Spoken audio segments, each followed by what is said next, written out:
Fantastic. Okay, welcome to all those who are watching on YouTube to Questioning Regeneration's series focusing on communications today. It's quite a lot of us in the room, but I still want to do a round of check-in. You have 15 seconds, seriously. Make it quick, but I really want to hear everyone's voice before we dive straight in the questions. So I will call people, if that's okay, and I will give you a prompt, which is, what's your name? Where are you calling in from? And what are you working on at the moment?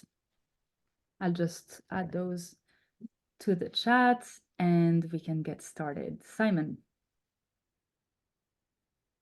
Thanks. My name's Simon Grant. I'm calling in from Belgium at the moment, and I'm working on lots of things about commons and stuff, but actually on a regen match service, which is to help people find the people that are looking for them.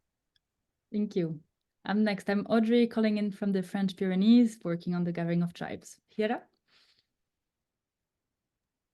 So it's Hira Shafak, and I'm from German Pakistan, and working with Gathering of Tribes. So Andrew? Hi, Andrew Crosby. I'm in Geneva, Switzerland, and I am working on Third Horizon Earth, which is a transition catalyst for regenerative development. Thank you. And sorry, Andrew, sorry, go. Oh, I was just going to pick the next person, can I? Okay, go for it. Oh, all right, Phoenix. Hey, thanks very much. I'm Phoenix from Spirit Tribe, calling from Holland today, and we're building a community where we live in love. Okay, let's get everyone to call the next person. I'm writing the name. Barbara, go for it, Barbara. Thanks, Phoenix. I'm Barbara. Calling from Mexico. Been working on the weave, the loom, and on a framework for regenerative communications together with a number of different organizations. I'm going to call Connor. Hello, everyone. I'm Connor. I've been working on the loom. I'm a filmmaker and storyteller. And yeah, calling in from England. I will pass on to Francesca. Hi there, I'm Francesca. I'm calling from Lapland, Finnish Lapland to be precise. I am part of this human tribe, which is a project about writing and storytelling, and I collaborate also with Gathering of Tribes. Imogen. Hi everyone, I'm Imogen. I'm calling from Devon in the UK. I'm a regenerative travel writer, and I'm working on stories about community-based tourism in Mexico at the moment. Ooh, and I pass on to Nicole. Thank you. Hi, everyone. I'm Nicole Bastian, calling in from Munich, Germany. And I'm the founder of What Matters. And what I'm doing is holding space for humanity in the economy. Actually, I'm reclaiming humanity in the economy. It's so good to be here. Thank you for inviting me. Thank you. I can pass the mic. Michelle? Yeah. Hello. So Michelle Vowens. I normally live in Chiang Mai, Thailand, but I'm now in Brussels at a place called B Central. And I work for two different outfits. One is called Civilization Research Institute. If you're familiar with Daniel Schmachtenberger. So I'm doing civilizational history and transition, stuff like that. And I also am the research coordinator for the Global Chinese Commons, my 15 seconds, which is a Chinese language crypto-nomadic network, globally present, but headquartered in Chiang Mai.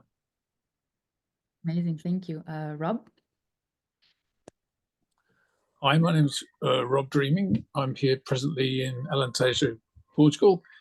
I'm a Way of Council trainer, facilitator, involved in many, many things. I suppose the latest thing was starting to initiate a global day of fasting. I'm calling on Kath. Thank you, Rob. Thank you, everyone. Yeah, I'm Cass. I'm calling in from Eastern Germany. I'm like 30 kilometers away from the river Oder. And I'm working on bringing syntropic storytelling into existence. And what was the other question? I forgot. That's it. I'm very excited. Okay, good. I'm very excited about the diversity in the room. I got a bit carried away. I'm passing it on to Jill. Am I pronouncing your name correct? Good. Perfect. Yeah, I'm Jill. I'm calling from Belgium, part of this human tribe, and I'm currently working on trying to fund our project and figuring out how to become more professional in what we're doing in a way to push forward what we started as a hobby, basically. And I'm passing the mic on Luca. Hi, my name is Luca. I'm currently at the airport in Kuala Lumpur in Malaysia. And I'm part of two organizations that relate to this group. One is called Ocean Nomads, and the other one is called Center for Functional Design. And I've been curious of the regen ecosystem, happy to be here to join in. And my day work is on sailboat production. Thank you. Thank you. I think we're missing Evgenia. Olá, I'm Evgenia and I'm calling from Portugal. And I'm working now on Gathering of Tribes and Eternal Forest Art Camp. Thank you. David? Hi, Dave Witzel. I'm sitting in Berkeley, California in the USA. It's raining here again. I'm a coordinator with the Global Regeneration Collab. I'm working with Andrew on that, and glad to be crossing the streams with Gathering of Tribes. It's really exciting to have a new group of folks. I'm really interested in building an open source stack for landscape regeneration. Amazing. And Krista?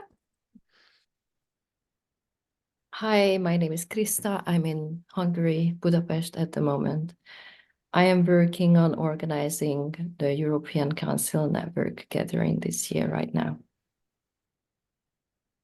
Two European Council Network people today.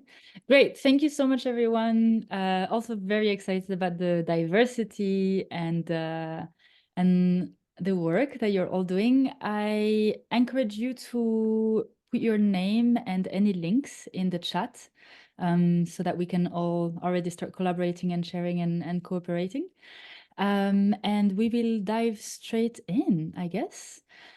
So we're going to start with our very beautiful initiators. Thank you again, all of you, for accepting to kickstart this conversation with your questions. I'm quite excited about the work you all do.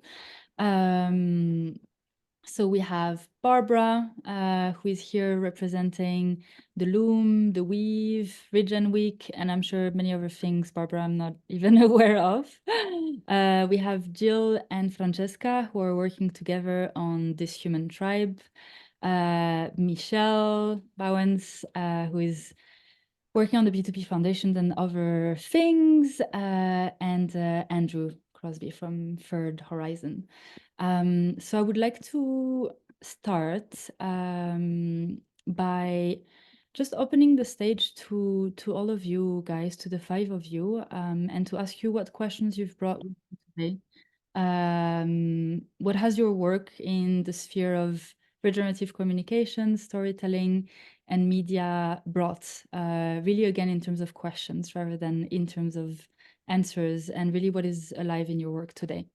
I will put you all in spotlights so that everyone can see you at the center of the space.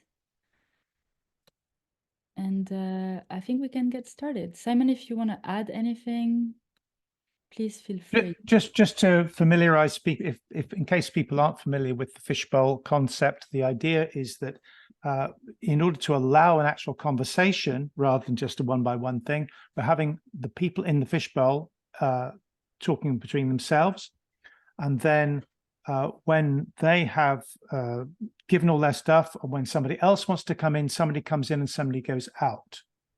So be ready to volunteer to leave when you feel you've said your piece, when you feel you've given your contribution, not just saying your piece, but you've contributed to the conversation, so that we can have a rolling conversation with new people and new ideas and new diversity being added into the fishbowl, and everybody can, and there's still a manageable size of conversation in the middle, which we can all profit from and all enjoy.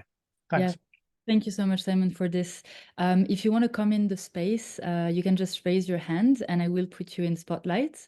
If you want to leave the space, Sam, you can just put a message in the chat and I will take you out. Or I will naturally kick you out if you haven't spoken for a while and more people want to come in, and I hope no one, please don't take it personally. And if you want to come back in, just raise your hand. But we're trying to do Fishbowl online, which obviously has some technical challenges. There's something else I want to add before we get started, which is there is a chat. For our first episode, the chat was very alive. We harvested a lot of fantastic questions and reflections from the chat. So definitely feel free to use this freely throughout the conversation. Yeah.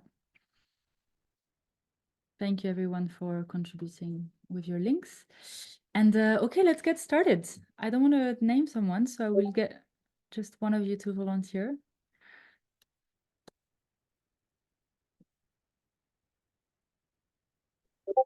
I will volunteer. Great, thank you. Yeah, so nice to be here. And I'm really curious about this conversation. So just a little bit of context where I'm coming from. So Third Horizon Earth is about understanding how people are thinking differently, how they're innovating, but don't misunderstand innovation, because innovation can be almost anything. It's how they do something differently systemically. And I think the biggest questions for us right now is, so how do you envision things that you haven't seen before, or for which you already have these really deeply laid down patterns? And it sort of goes together, right? So at least all of us have grown up in this world. We're used to the market economy. We're used to linear thinking. We're used to maximal gain, right? We're used to all of these things. And so we come from that frame, even if we're fighting against it. And then how do you actually describe, and how do you help somebody else understand what it means to do something that is so different? So for example, something that's not very different, right? I could tell you there's an animal, it's a duck or a rabbit, right? And they're two animals, but we're not talking about duck and rabbit, right? We're talking about something really different that, at least for the most part, we don't know. Some people have a lot of clues. So this is one really enduring question for us. And then the other one is, among many, is how do you depart from and how do you react to the context that each person is in? So how do you create something that's useful, that both respects the context that a creator or somebody whose experience you want to share is in, and how do you translate it in a way that somebody who's coming from a very different perspective can absorb? That's enough. At least for me, those are gigantic questions that we're dealing with, and it's a matter of practice. I don't know if there's an answer to those things. I'm pretty sure there's a way to do them, but it's not cookie cutter. It's not copy paste. I'll pass.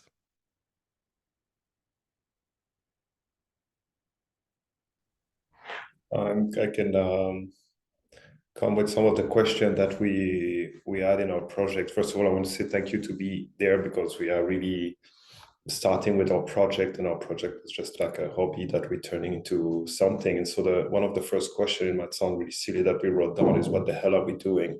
In the sense that we realize there's something we need to do and we want to do, and we can feel for like inside of ourselves, that there's really a change that can be made through writing and telling story. But it took us years to understand, like after traveling, it took us a year to starting to understand the potential and the fact that we were passionate about it. So the question more that I have for everyone is, how do you know that you're on the right track, and how do you know that what you're doing is something important, is the right thing to do, and how you change what you're doing on a simple level to something more meaningful and bigger for everyone. Those are the questions that we are one of the questions that we are a bit working on at the moment.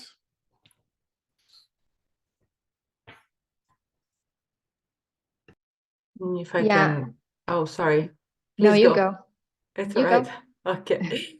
If I can throw track on what Jill was saying. So if everybody understood, we're on the same project, this human tribe.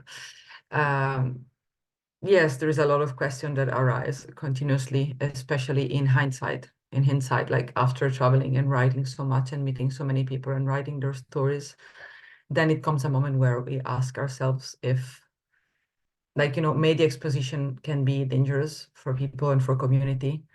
So if you want to be responsible storytellers, we need to learn how to protect people, how to protect the privacy of people, and basically how we can tell those stories while safeguarding these people and their culture, and how to use writing and photography responsibly. So these are some more of the questions that comes up continuously. We're actually really actively working on both like the business-like part, but also the direction part, because we want to be aware of what we do, and we want to be conscious and responsible at all times. So this is a really good moment for us to ask this question, and even better now to ask it together with you. Yeah, I want to start by thanking you, Audrey, for the invitation to participate in this beautiful initiative. And yeah, just a little bit of context. The questions that I'm going to share, and I have many more, but I feel like these are central, started emerging as I started working on the weave. So it was during the creative process and trying to understand how we could cultivate a language that we would call regenerative. And so that brought me to the space of regenerative communication, and understanding that we wanted, as a magazine and as a community, to foster a culture of regenerative communication. And so the first question was, what is regenerative communication? And then as we stepped into that field, then another question emerged, because when we think about regenerative communication, I think about certain conditions that are conducive to nourishing relationships within, between, and beyond, as individuals, with ourselves, with our community, so between, one another, and beyond, with the planet, the space in which we live, and the cosmos at large. And so one of the main questions for me is, how do we create these conditions conducive to nourishing relationships within, between, and beyond? And the second question that emerges from that first question would be, because I see this as a dynamic in many different spaces, not only in the regenerative space, this dichotomy between declared culture and embodied culture, and in between an invisible culture that is often ruling the space of the community or the space of the organization, whatever body we're considering this. So the question would be, how do we actually embody the values that we declare as part of a culture, in a way that we're not just declaring values, in a way that we're not just declaring a culture, and from that stance, preventing the rise of this invisible culture that's not actually reflective of these declared values. And so I feel like these are big questions that are very foundational, not only in the space of communication, media, and storytelling, but looking at those as vehicles for the development of healthy communities.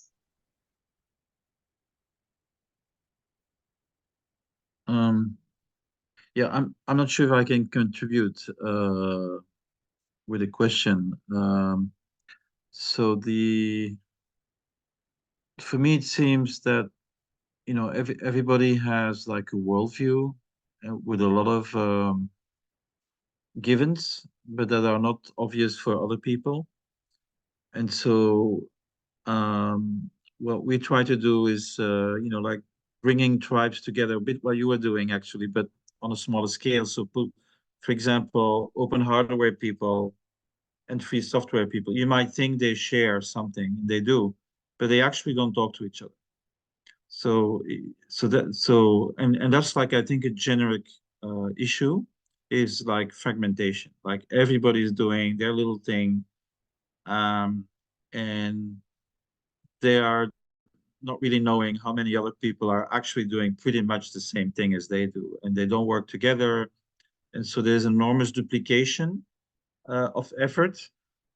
And so what we try to do with the Wiki of the P2P Foundation is just documenting, what is happening in fields like housing and agriculture, to kind of show that so many people are doing the same things. And, I remember going to Tuscany, and just in the solidarity economy, just in food, they had like 24 different pieces of software about ordering food.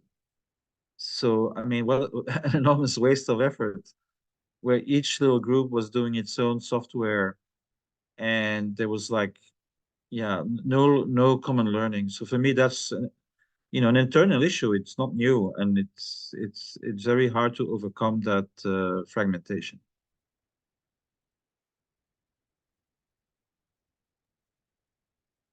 Yeah, thank you everyone for your voice so far. Where I arrived right now is this notion how utterly important our language is as we are creating cultures. This is what I'm feeling into right now, we're actually diving in the realms of what is important for a regenerative culture. And I believe that language is one of the many portals that creates a regenerative culture, and that is so much, I guess, inner ecology work as it is outer ecology work. For myself, I need to learn how to express my lived experience, right? So I need to learn to sense into what am I actually feeling, what are my emotions, are those my emotions, or maybe the emotions in the culture, and having spaces to express those lived experiences, and I guess experimenting with the language we are choosing is probably key in bringing regenerative communication forward. And there's also, as a storyteller, there's also always an element where I'm sitting with, is it me who's driving the story, or am I just this, I guess, conduit for the story to emerge? And how much do I have to be present in the story? And I think, Francesca, it goes back to what you were sharing from your travels as to the respect of the communities you've been visiting, and how to, I guess, take your voice, even though you put the words to paper, right? Kind of like almost as a narrator into the story, but yeah, having the earth and the communities at the center of the story. And I think these are, at least, I guess, practices I have been developing. And a big question for myself is, how can I invite other people into this practice? Because it is nothing I have learned before. It is truly experimenting and coming into relationship with the story and the people and nature that is part of that story. And it's a very, very different way of what I have learned in my, I guess, marketing profession. It's entirely different, and it is a new world. And it's, what is it? It speaks to certain people, the kind of language, I call it heart-centered language, or embodied language, right? It speaks to certain people, but I also know, because of different worldviews or mindsets, that I will not be able to speak to a certain group of people, say, who are just not open for receiving this kind of storytelling or this kind of communication. And that is another, I guess, question I'm dancing with as to how can we broaden this practice, and how can we reach more people, even though we might have different worldviews. Thank you, everyone, and I'm happy to go out.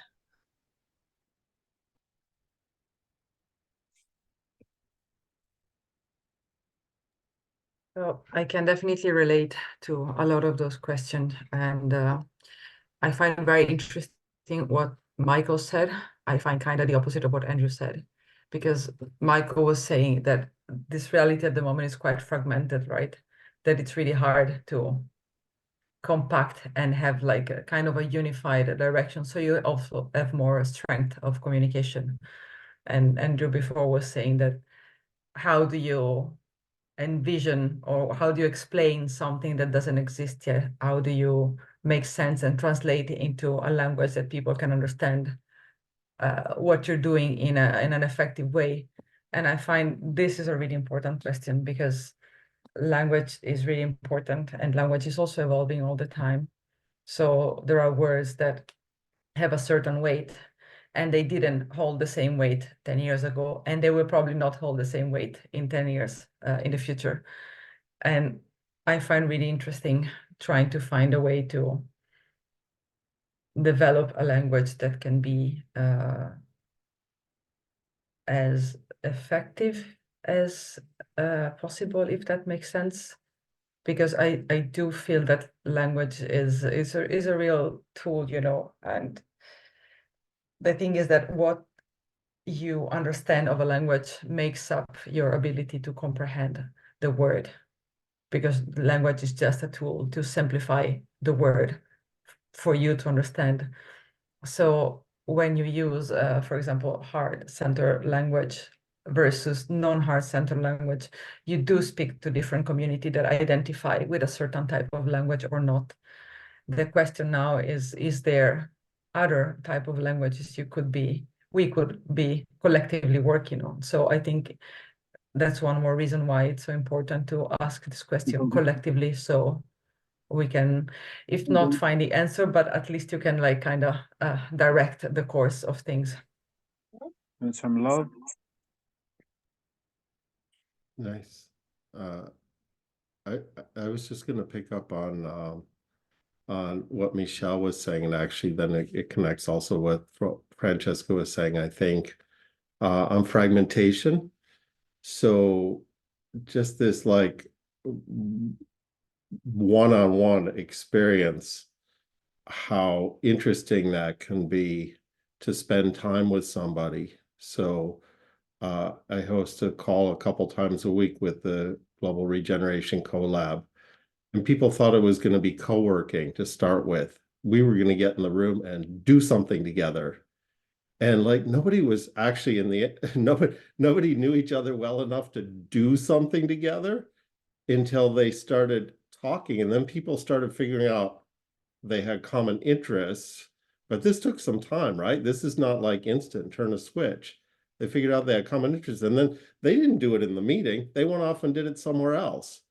And I'm always just aware of like Simon is sort of my reference for these interesting processes. That's how I got connected with his calls. Like his descriptions of these processes that at least my interpretation, where people are spending longer amounts of time together and learning about interacting in much deeper ways, are super interesting for me. And somehow I don't think there's any substitute for that. Like that's communication. That's like the real thing, right? Like it's not making a map of communication, that's communication, or at least it's part of it. So I kind of like that. And then just sort of flipping over a little bit from this fragmentation, I also think, and I'm looking for, so I'll welcome help there, I think there are meta models in a way. There are pieces when we look at how people are doing things and they're doing things very specifically. It's a particular place, particular culture, specific group of people, particular environmental challenge, whatever it is. So it's really specific. But I'm a believer that we can probably figure out how to represent some of those elements in a way that aren't as specific and may be useful to someone else without being hyper specific, that they get abstracted one level.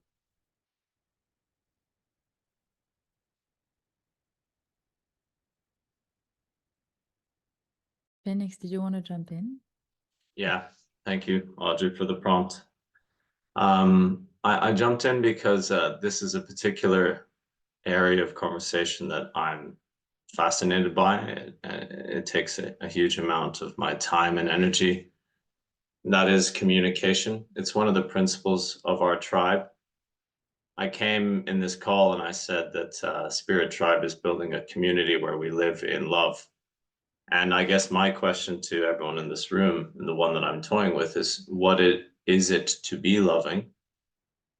And indeed, yeah, language, some people say that it's one of our senses, our ability to understand and interpret the world and then to relay that to other people.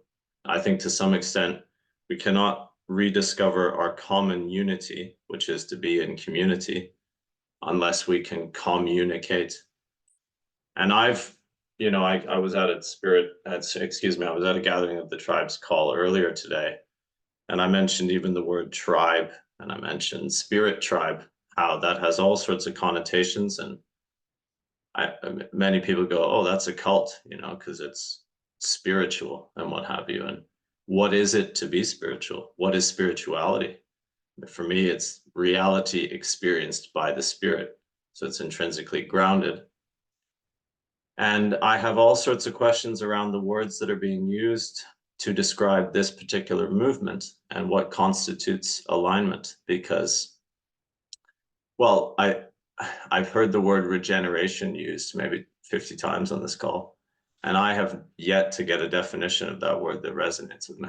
And I have no idea what part of this are we trying to regenerate. If it's Mother Earth, then I suspect that she's going to be okay. I wonder if it's ourselves and how wounded many of us are. We've been conditioned, we've been educated, molded to live in fear, in doubt, in trust, in a world of contracts. I really appreciated that Victor encouraged the various camps to announce their participation, not through a written contract, but through a video that sort of embodies the essence of what this is about, which is each person is bringing their own unique skills and experience to a cacophony, a symphony of what this can look like. So I had some very sort of fundamental questions about what is it that we're trying to do. I think the first gentleman asked, how do I explain this to people who don't understand? I'm sorry if I'm paraphrasing. I try to be impeccable with my word.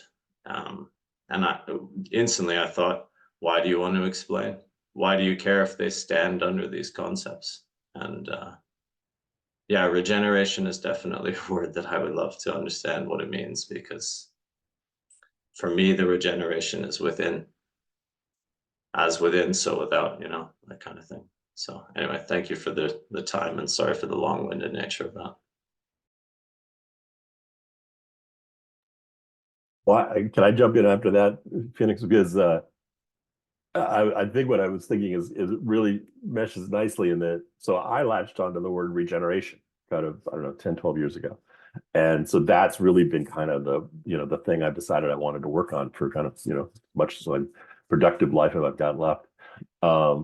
And I've come to, as I turn it around a little bit, I've realized a couple of things. One is I got excited about the term because of, my specific lenses. There were things in my background that attracted me to that concept. So one is I've been working on sustainability issues, for a large environmental nonprofit. And it wasn't working very well, and I needed a new solution. And so the notion of regeneration as opposed to being sustainability, that resonated with me. And also I have kind of an internet background. And so some of the internet-y things and the way the internet's grown and the abundance of the internet and stuff, that resonated with me, so that term kind of worked. But, as I've been doing more, and that's why one of the reasons I come to these sessions, these gathering of tribe sessions, I think the notion of gathering the tribes is really, really important, because regeneration only resonates with some people, but the ideas that are behind that I love about it are in lots of different spaces, and they have lots of different languages. And I really feel like one of the questions we've got to address is, how do we translate, or how do we develop a shared vocabulary? I don't think we have to agree on everything. At one point I thought, oh, this is great because we'll just have this really unifying theme. And then, I from regenerative agriculture, I started to watch the vegans and the livestock people battle. And it was like, oh, we're never going to have agreement on everything. There's always going to be battles, but there still is this notion of a paradigmatic shift. There's the opportunity for kind of a dramatically better future, which is, I guess, maybe that's what I use regeneration to mean. And we're all working on this thing from different angles and different lenses, but how do we know we're working together? How do we support each other? How do we spot the other people in the tribe, I guess? I don't know. What are our shibboleths? So I feel like I think it's a really critical question. And I'm not sure if you have it to understand regeneration is the key, or just that we understand we have enough overlap in our missions that's enough that we know we should be working together, or something like that. And this is coming from like my very technocratic kind of background, so I try not to see everything as a problem to be solved, but that takes effort. So and then the problem I'd love to solve, just throwing in another question, is I feel like I had an epiphany. Like, I can tell you the day that like this regeneration concept broke open for me. And I would love to have more epiphany generators. And I kind of feel like it's the storytellers who will be generating the epiphanies. So whether it's through art or narrative or whatever, but people are going to grok this opportunity because they're going to have a breakthrough in the way they think. And how do we do that is one of the questions I have. I can step out.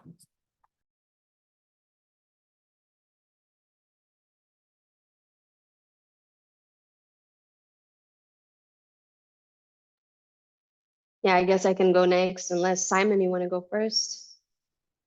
Yeah, thanks. I just wanted to I wanted to say to Phoenix, stay in a bit, but the things that are coming up for me, and I wanted to ask Phoenix if he felt actually kind of understood by David and stuff, and when there is communication going on here, because I feel that what we are trying to do, one of the things that we're trying to model in this space right here and right now, is getting beyond, oh, I'll come in to say my piece and then I'll go away again. You come in to say your piece and go away again. It's like the next step beyond that is I come in, I try and express something from my heart, and I see if it resonates. Does this make sense to you? Does this communicate? And if it does, then just that little kind of like, oh yeah, okay. And then also this sort of deep listening practice. We may not have time for a lot of that today, but this deep listening practice of actually reflecting back what you've heard is really, really good. And the other thing which really came to me now is the media. It's not just the content which we have different worldviews on. It's the media, and it's lovely that here right now we've got three media, if you like. We've got the speech, we've got the non-verbal, the visual thing, but we've also got the chat on the side, and that's a different medium. Different people express things in different media. And of course, if we look further abroad, it's not just that. It's some people, their medium is Instagram. Some people, their medium is TikTok. And that's kind of the way it is. And different people suit different things. So yeah, I'll just leave that in the middle. See what happens. Thank you, Simon. Yeah, I felt called to step back in because this question of what is regeneration is happening for the second time today for me. This is my second meeting, and the question was raised before. And I feel like as important as it is for us to keep asking questions so that we don't stifle the answering process and we don't,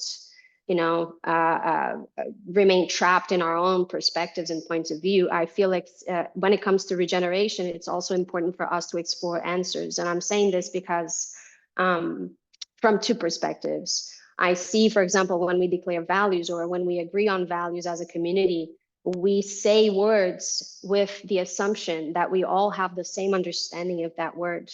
And this can be an extremely dangerous trap from my perspective, because my understanding of integrity may be completely different from someone else's understanding of integrity. And more than that, my living practice of integrity may be completely different to someone else's living practice. So for me, going back to that question that I asked about declaration of values and culture and embodied culture, in the circles in which I've been developing some projects, we have been instigating a culture of shared meaning, really diving into the meaning of these words, what they mean for us individually, so that we can agree on a shared meaning and then explore living practices that we have already cultivated individually, so that we can bring that to the collective space and understand if they are actually our values, because values from my perspective are not these things that are floating in the air that I aspire to be. They are actually an expression of my living practice. And I feel like this is foundational for development of culture in a context of community. And then going back to regeneration, I feel like this is important, defining or helping explore the definition or what regeneration is not only important from that perspective, but also from the perspective that I see all of us in the space of the regenerative movement somehow playing a role of bridgers. I feel it can be it can be a bit problematic if we all virtually agree that we understand regeneration, and then we gather around an assumed understanding of regeneration without actually grounding that for people who are entering the space. Because yes, I agree that it's something that we feel, but for us to feel, we need to actually live it. And how can we live it if I'm outside that space and I'm only entering the space and trying to understand what regeneration is? And I'm exploring this from an educational perspective, considering the work that we do at the Weave. And so, yeah, I really like to look at regeneration from a mathematical perspective, and comparing degeneration, sustainability, and regeneration. I feel like for me that has been helpful in this educational journey. As I ask myself these questions, and they're always coming, and it's not that I came to a conclusion necessarily, but when I look at degeneration, I think of -1. When I look at sustainability, I think of 0. And when I look at regeneration, I think of +1. And I also look at regeneration from a holistic perspective. I agree with Phoenix when he says that it's a process that has to start internally. And I refer to it as human regeneration. If it doesn't exist in the individual, it cannot be expressed to other people, and it cannot exist in the community, and it cannot impact the environment. So to me, human regeneration is a prerequisite for planetary regeneration. It's something that I repeat because I feel it's important really to be explored.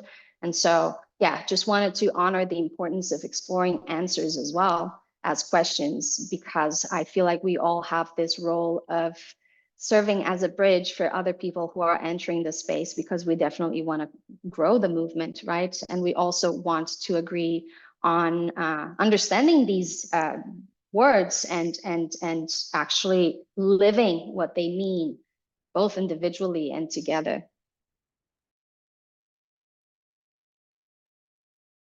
I think I couldn't agree more about the fact that regeneration starts with ourselves. Like, we probably and literally cannot be actors of the regenerative system if we don't question our own ideas and the way we do things. But then for me, it's important to circle back to what David was saying. He was talking about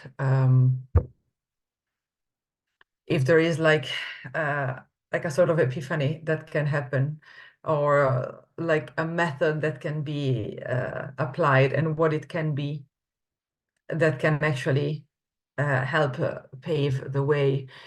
And I think, I'm not sure it's the only way, but let's say for the moment is the only way I know. It's openness, like real openness, which means accepting that a lot of people are very different from you, and they come from not only different path of life, but they have different lifestyles and choices, and perhaps they believe in capitalism, you know, and then they come here and they also want to understand or maybe be part of a regenerative movement. But because I think otherwise the risk is, at this stage, every new movement questions itself, and every new movement questions the way, how are we going to do things, what defines us, what we believe in.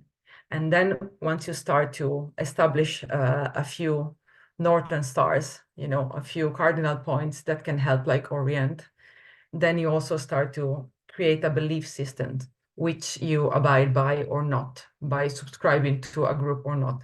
But then through the evolution of how literally group of people work, we always go back to the same problem, which is that the group is like exclusive at some point. You don't even realize it, but you are surrounded by people who believe the same thing as you, talk as you talk. And so it's not very permeable with new ideas, and it's not very questionable anymore, or at least not as much as it was in the beginning.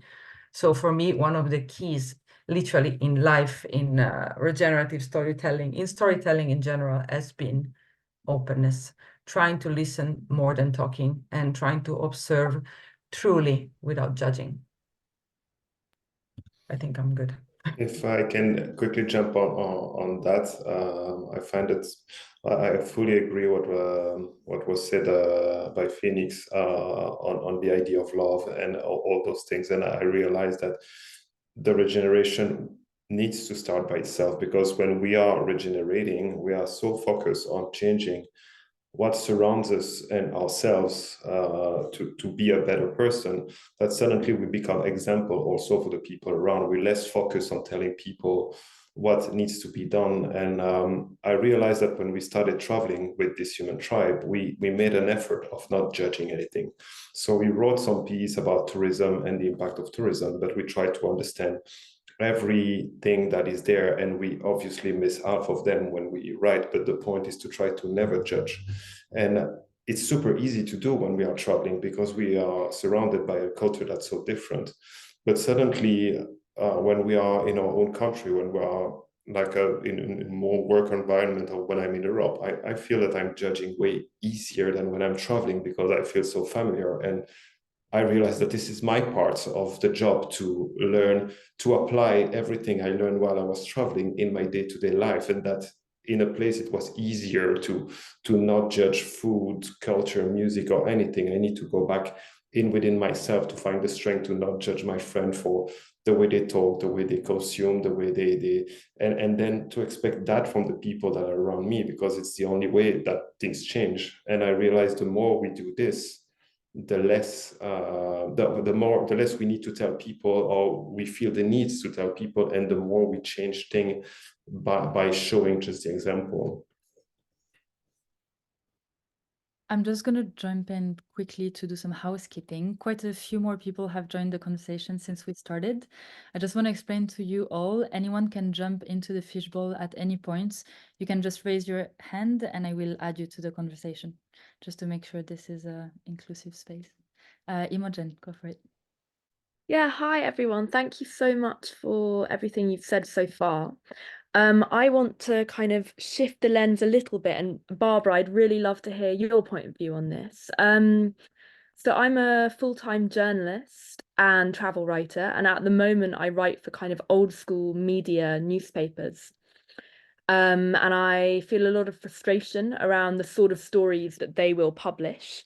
However, there's always that kind of balance of, this is my job, I have to make a living doing this as well. And yeah, I suppose my question really is around, you know, telling who funds the storytelling of the regenerative movement, you know, like real storytelling. You know, it takes a writer's time, it takes a photographer's time. And yeah, in the kind of mainstream media landscape, the subscription model is kind of on the way out, and now advertisers are kind of funding lots of the big titles. And I guess, yeah, Barbara, I'd love to hear your point of view on kind of who you see funding these kind of regenerative stories moving forwards. Yeah, thank you so much for bringing that question, because it's the elephant in the room, isn't it? And so thank you for bringing it to the light. And it's definitely what we've been exploring at the Weave. How can we create these fertile conditions for us to tell the story that we need to tell? Because storytelling, I feel like everyone here will agree, is a big part of the foundation when it comes to creating and fostering culture, especially in the regenerative movement. It's such a new movement, and it needs so much of that. And yeah, how can we bring that to life, especially considering how we operate in the regenerative movement, trying to move away from old paradigm structures and, you know, nourishing new types of governance and different forms of abundance. So that's a question that has been present for me for a long time, especially since the beginning of the Weave. And what we're looking at now is really focusing on grant writing. This is the avenue that I see that is most possible at this point. Another perspective that has been explored is a perspective from which we're not operating as separate organs, you know, if we are to create an analogy with the human body here, but rather as an organism. And so this is one of my personal motivations when I decided to invite different organizations in this space of regenerative communication to come together and figure out, you know, how we're going to do this together. How can we fundraise as a collective, and how can we show the strength and the importance of the movement together? Because if we do it separately, especially when reaching out to potential investors, you know, or different funding opportunities, doing it alone, I believe, weakens the process, because fundamentally we're all serving the movement. And so how can we fundraise as a movement is what I'm interested in exploring right now with these organizations. And yeah, I just want to take the opportunity to invite whoever is here representing a regenerative organization in the space of regenerative communication to reach out to explore these questions together and come together for that purpose. So thank you for the question. I would love to share some thoughts on this. You know, you can't spell fundraising without fun.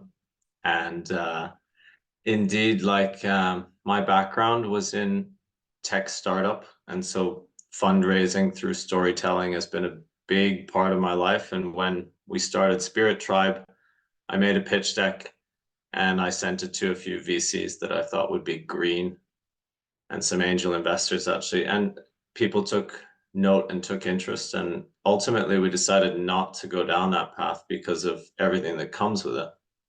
And so I suppose when I was hearing Barbara speak about that, and your question, Imogen, about who picks up the bill, I felt called to share some reflections of my own experience, where, you know, because when we started this, I had this vision. Many of us have probably had the same vision of a world connected of communities where I can go and I can stay, and I don't need to pay rent. I don't need to pay for food. It doesn't need to be transactional. It can be based on trust. And rather than it being kind of bilateral interchange of energy, like I give you $50 and you give me a massage, or you give me a hamburger, whatever it is, I'm trusting that the energy I give into the ether is being observed by someone else, and it's being picked up further along the line, paying it forward, if you will. That was kind of the ideology and the ethos. I'm not really a fan of ideologies anymore. And I also recognized after my summer, we had a farm where we had about 100 people stay this summer. And there are bills, and not everyone's on the same wavelength of trust and abundance just right now, just yet. That being said, every single time that I've put the blindfold on and stepped into the abyss, stairs have come beneath my feet without me having to do anything. It's been more of a being process. So what am I saying? I don't really know what I'm saying. I suppose I'm offering up reflections that there are millions of people who are having this vision of a different form of society and community. And some of those people have made a lot of money, and they recognize that more Ferraris and more flats in New York and Dubai are not going to fill them with anything other than, well, the same stuff that maybe all of us have experienced at some point in our life. Where am I going with that? I also believe that there are swathes of people that are community curious, and they would like to have a community experience without selling everything and exiting the matrix and buying a farm in Portugal. Rather, they want to go for a weekend somewhere. And those people have disposable income that I think can be used to regenerate or to renovate those communities. And I've had experience with that as well. So I suppose that my sort of reflection is that operating from a space of scarcity and fear, I think, is the old way. And the new way is to trust. And I definitely believe, with all of the folks that have talked about language, that it is absolutely essential in order for that trust to be formed that we are able to communicate and use the same terms. Because whilst regeneration might feel differently to different people, I think we need to move beyond an era of this is my truth and this is your truth. No, there is the truth. And I think that if we don't understand what the terms are that we're using, indeed, who was it? Francesca. We don't know where the North Star is. We don't know what we're aiming at. Anyway, those are sort of my thoughts and musings, but thank you for that, those insights, Imogen. Yeah. Yeah, I would like just to add a note. It's really interesting because it always comes back to the question of how we do with money. And it is one of the questions that we are struggling right now with our project, because we left on our own savings to travel without the idea of building a project. And we are now in the idea of building a project with no money. And with it come some small costs, which is the website and things like this, but some heavy costs, which is the cost of traveling and the camera equipment, the computers. They're at the end things that are really important to be able to do our work. And it feels that there is so far no answer to get away of the standard system and to find a job for a year to fill the bank, to be able to continue what we're doing, and to find the correct place to find money correctly, so we can write about projects, join like the Gathering of Tribe or other places to write about sustainable project or culture, without being like in the normal loop of 9 to 5 working, making money, filling the bank, and then going back to it. And this is the question we with Francesca we've been struggling the most. Thank you. I have a comment. Just I wanted to go back to what Francesca said, and correct me if I got it wrong, but I think you're saying something pretty radical, at least, and I don't mean in a bad way, but the part I got was you need to be open to people who are really different. And I think that has implications for how we communicate, particularly at an early stage in the evolution of a movement, I hope, right? And so the question is, at least for me, do you communicate? So one of my initial questions was, how do you know when you're going to hit the mark? Well, actually, you don't, right? So part of the storytelling process is, can you create enough surface, if you will, that's going to resonate with somebody? And that surface may not be on a personal transformation level to start with. So even though some people agree that personal transformation is essential, that may not be the entry point for some people. And so I find this super interesting. If we're talking about communication, to what extent are we going to, if you're nothing, you're not something, right? So if it's completely open, right, you're just expressing absolute ambiguity, right? On the other hand, if there's an orthodoxy, then you're also excluding. So I think this dimension is fascinating, and it's worth following, because I think it relates to how all and there's not just one way either, right? Because for some people, again, just picking on the personal transformation, for some people that's it, and that's good, and they need it. We need it, but for other people it may not be. So how do we? I think this is just an ongoing. Like, we need to be aware of where we are and how we are inviting other people into this space we call regeneration, which is, it is one thing for me, and my guess is it's something different for you. Thank you. Yeah. I'm sitting here with sort of like in between lines, and two things I guess are sort of emerging for me within that, being one about language and the other one about storytelling. And my point with language, or my question really is, like, okay, right, we use language with its high degree of imprecision to sort of broadly point at things, beliefs, concepts, etc., in order to sort of organize around them. And this whole conversation is happening in English. There's a lot of people here probably that speak more than one language. What is being left unsaid simply because we're speaking in English? And therefore, how much of regeneration can we simply not understand or conceive because we're thinking in English? And, just right, in English, we have, gendered pronouns, but in Turkish, they don't. So what does that mean about like the way that we view the world? And I don't speak any, indigenous tongues pertaining to like the Americas, but as far as I understand, like there's very particular ways to refer to like the way that we relate with nature and so on. And so that embodiment at, like the neural level, right, leaves me thinking, where do we go with this? Like, can we even build this type of world that we're describing, broadly speaking, with regenerative, which may mean a lot or nothing at all, as we've seen in this conversation.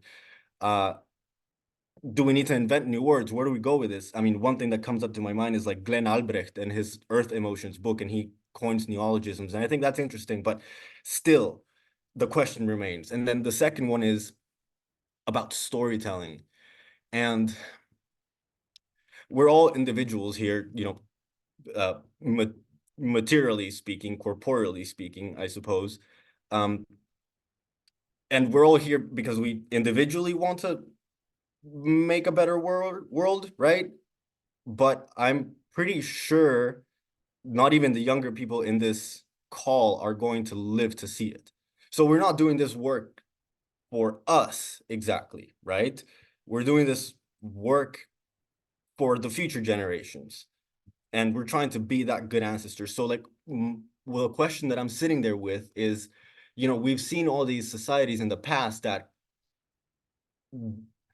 their stories and the stories that their cultures were built around were able to speak to a part within them that really understood that extreme long-term thinking and planning and embeddedness in nature. And so what is that part within us that has to be spoken to align closer to the speed of the natural cycles? Because clearly we're going too fast, and that's, incoherent with the way that Earth functions. So what is that within us that we're, I don't know, failing to see or not recognizing needs to be told some story to reground ourselves in this infinite game that we're playing, that is survival on Earth, or thrivability on Earth? Yeah. And you can take me off the fishbowl. Thank you.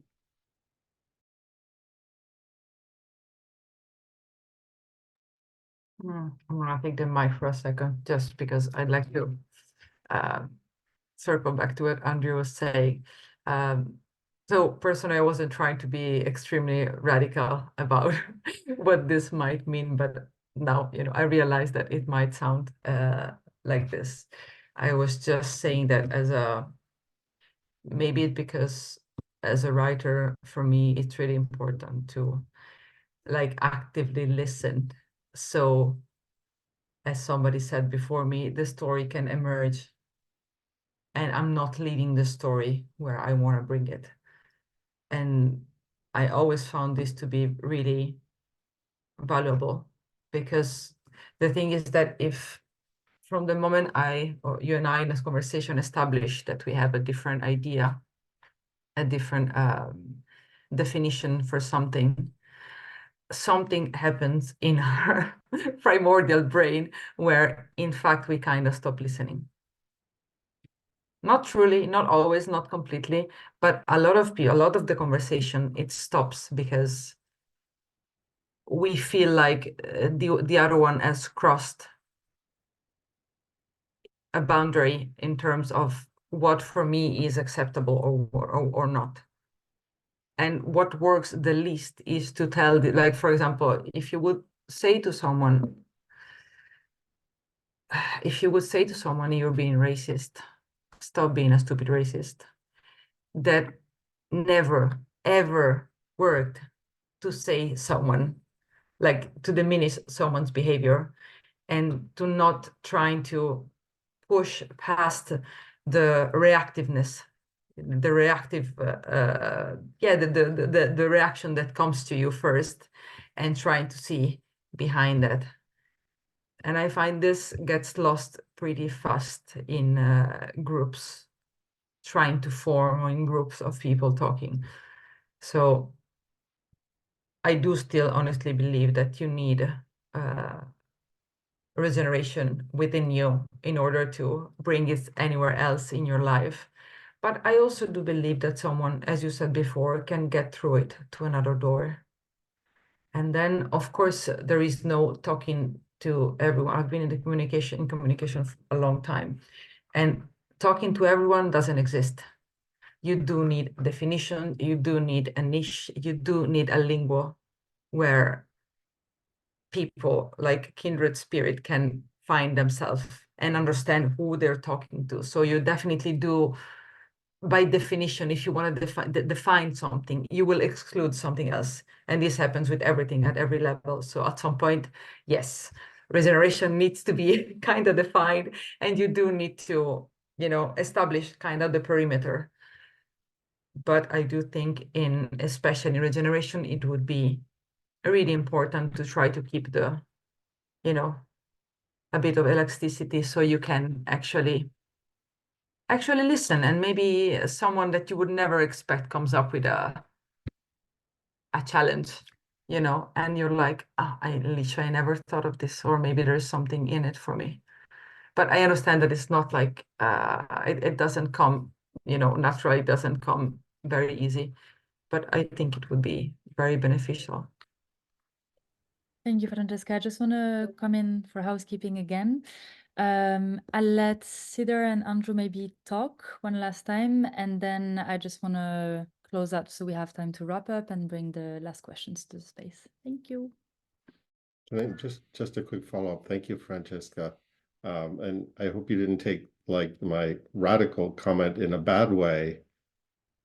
I just think the implications of that are kind of cool, right? Because it what happens then if we're forced to be like that wiggly that you just put in front of us? What if we really like that? And what possibilities does that open? So I think that's an amazing potential to approach things like that. Thank you. Yeah, I just wanted to jump in. Something I was musing about is, I hear a lot, working with different organizations, that regeneration is this aspirational goal. And yeah, I just kind of wanted to challenge that a little bit. Is that actually a disempowering way to view regeneration and regenerative as a whole? And really just start to question, is this trying to dissolve a little bit of this illusion of separateness that, you know, there's the regenerative space and then there's the other paradigms. Well, that is a way to view it. Is that actually the truth, you know? And I do believe building that bridge between the current way of doing things, it's not so much about building a new movement, it's really coming back to our true essence and our roots of who we are. And so I really want to just kind of bring that forward to the group and make sure that, and again, this is my own, you know, perspective and viewpoint and willing to be challenged on that. But I also want to, just saying that, does that feel like a more empowering way to actually view that so we can move through? It's not that we have to create necessarily anything new. It's really just coming down to being empowered and being who we truly are, which, you know, Barbara talks about a lot with this human regeneration. It's like focusing on that first and foremost. But I believe, you know, working with different indigenous tribes and cultures, like what I learned from them is, you know, we don't have to create new things. We don't have to innovate our way out of all of these problems. It's actually just coming back to our true essence and listening, you know, to the land and to one another in a deep way. So I wanted to add that to the space as well. Thank you. Thank you so much. This is a very beautiful and poetic way to close, I think. I'm gonna remove spotlight for everyone so we can all be in the space together again. Okay. Great. Hi, everyone, again. Wow, that was so beautiful. I have deep gratitude for the depth of this conversation and all those channels, I guess, that we explored together. As Simon wrote in the chat, I just wanted to leave enough time for a proper closeout and a proper checkout. And yeah, honor this part of the conversation as well. We will do the closeout in a very simple way, and we will let you create from that. We just want to ask one question, which is, after this conversation and after those 90 minutes that we just spent together, what question do you bring home, or what question has come alive in a way that it wasn't necessarily at the start of the conversation? Simon, do you want to add anything to this? That's great. Nicely put, Audrey. Thanks. Let's go. Thank you. So I will call you one after the other. Francesca, you're first on my screen. I think once again, it seems to be a constant in my life, but it's gonna be language for me. And you know, one of the things I say often when I write and when I go travel is that I can consider a travel successful if I come back with more questions than I started with. So today's travel I can also consider very successful because it's good food for thought, really, to have so many perspectives on language and on what people think is important and what defines regeneration. So thank you very much. Thank you. I will go next. I got really stuck, Stefan, with what you brought to the conversation. I can't get it out of my head. So for me, it's really around how do we consciously and actively and collectively transform language in a way that it supports our journey back within, to go back to what you were saying, Sidor, or towards a more regenerative world. Jill? For me, I think there's always a realization that we will never fully understand each other, because even if we spend time defining words, we will never be sure we understand each other fully. So my question would be like, how we can all be a bit more relaxed, being aware that there's always going to be an interference between the emitter and the receiver of a message. And from the moment it leaves to the moment it travels to the person and to the moment it's received, it will be transformed. And if we keep that in mind, we would stop a lot, I think, of fight, of discussion or anything. And so, yeah, how can we do that? Thank you so much. Simon? My question, I think, which I'm staying with, is how do we tell our stories in a respectful way that triggers other people minimally, that minimally triggers other people and just doesn't bring up a kind of fighting and an opposition. Thank you. Andrew? Yeah, just the diversity I love and emerging. Just the piece that I'm stuck on right now is the language and the point about us conversation being in English. There's just so much more of the world with so many other concepts, and I feel kind of poor in the sense that we don't have the means to grab them and bring them in.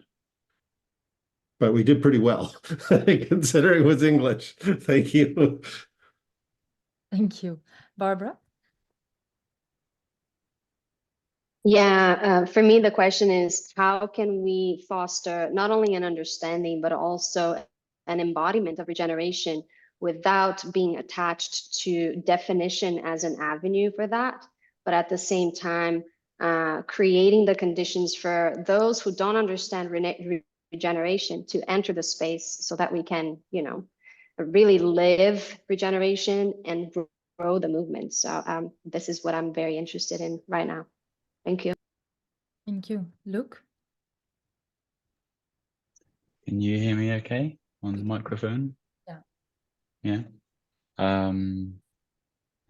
I think thanks everyone for that. I'm holding a question about how I can step more into exploring, understanding, contributing to regeneration without actively making my bank account degenerate. What a challenge. I feel like every second I'm here and putting my attention in this, it's causing me problems when I step out into the cold, harsh reality. And I'd love to work out more ways to change that. Thank you. Thank you, Luke. Phoenix? Thank you. The question I remain with is what constitutes living in love? What actions are loving and which are not?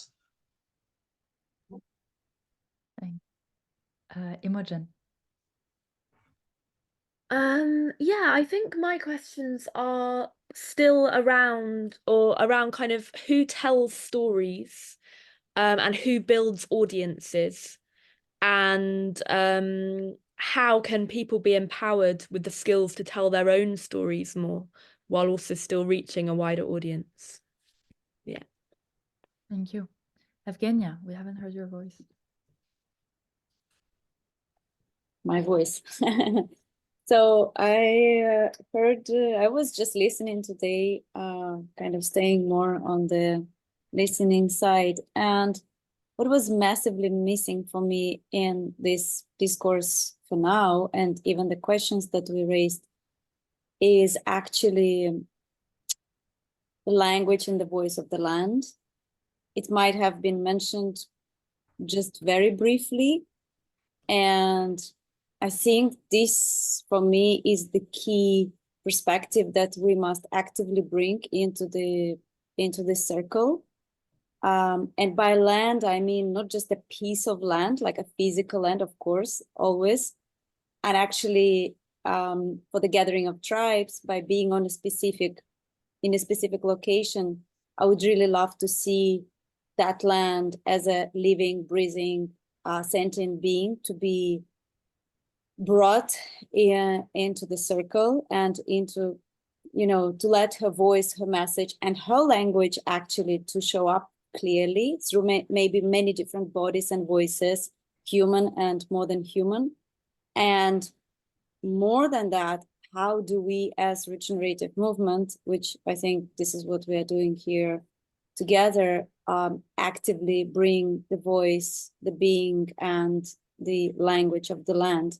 And perhaps by doing that, I would suggest that it's an imagination. We could actually align our own language and our quite violent language that we have been using as civilization. And maybe that would help us to actually have a more compassionate, loving, and more regenerative language by inviting her into into the conversation. Thank you. Thank you for bringing that, Evgenia. Stefan. Thank you. Yeah. Leaving with a lot of questions, but I guess off the top of my head, how much energy should we be putting into doing new things or whatever that may mean versus simply putting energy into listening and remembering how things used to be? Yeah. Thank you. Kira. Yay, thank you so much. Finally, I got a chance to speak. First of all, guys, I'm really, really excited.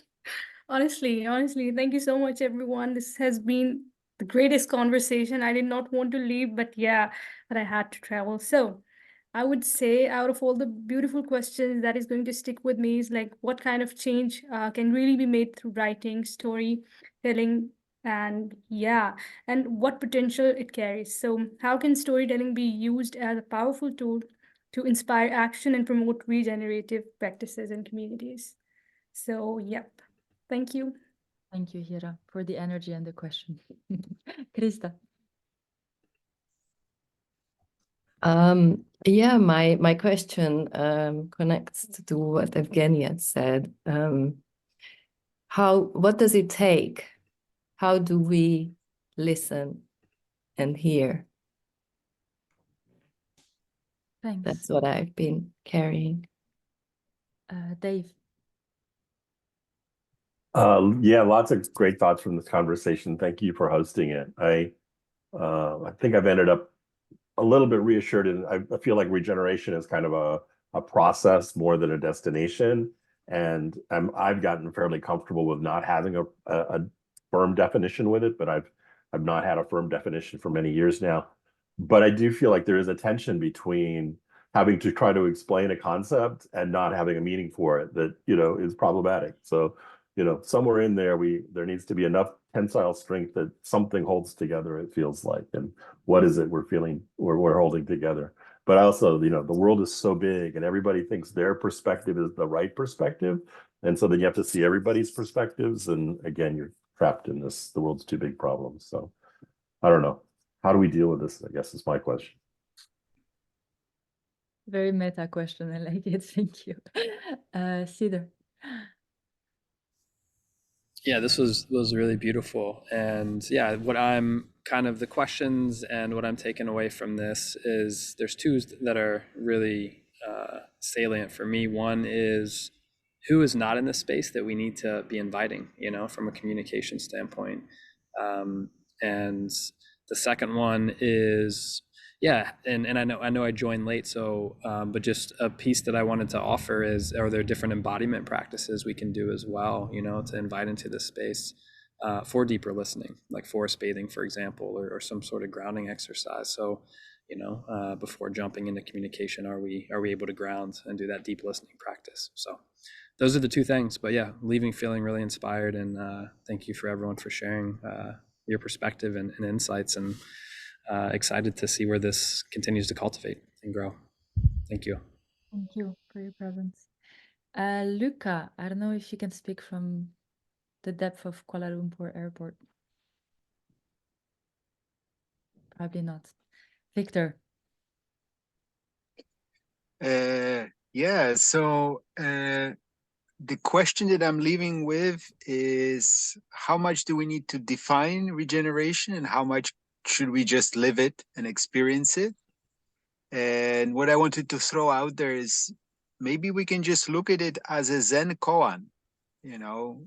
The definition of regeneration is, what is regeneration? Sound of one hand clapping. Thank you. We're right on time again. I have to say I'm quite proud of our organization. Thank you so much, everyone. Really deep gratitude for this session and for all of you to have come and collaborated and shared. The next Questioning Regeneration sessions will take place in 2 weeks on Wednesday at the same time, and we will be exploring communities, relations, and peace building. I think it's going to be very beautifully weaved into, well, the end of where this conversation led us. Before I let you all go, I just want to share my screen for a second. This is all the questions that we harvested today. So as you can see, there's a lot of food for thought, and we will share all of this with you. We will post this recording on our YouTube channel and in all of our groups. And if you have any questions or want to continue the conversation, feel free to reach out. You know where to find us. Thank you so much, everyone. Have a beautiful evening or day. Ciao, ciao. Thank you. Thank you.